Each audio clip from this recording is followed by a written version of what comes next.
मराठा आरक्षणाचा मुद्दा पुन्हा एकदा पेटलेला आहे। मनोज जरांगे पाटील यांच्या नेतृत्वाखाली मुंबईतील आझाद मैदानावर आंदोलन सुरू आहे। याच आंदोलनात पंढरपूरचे दिवंगत आमदार भारतनाना भालके यांचे चिरंजीव भगीरथ भालके यांनी हजेरी लावत मराठा आरक्षणाला पाठिंबा दिलाय। मात्र सत्ताधारी पक्षाचे काही नेते अजूनही या लढ्यापासून दूर असल्याचं चित्र आहे।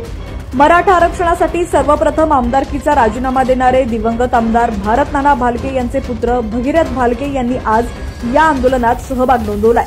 भारतनाना भालके यांनी मराठा समाजासोबतच धनगर, मुस्लिम आणि लिंगायत समाजालाही आरक्षण मिळावं अशी मागणी करत आपल्या आमदारकीचा राजीनामा दिला होता।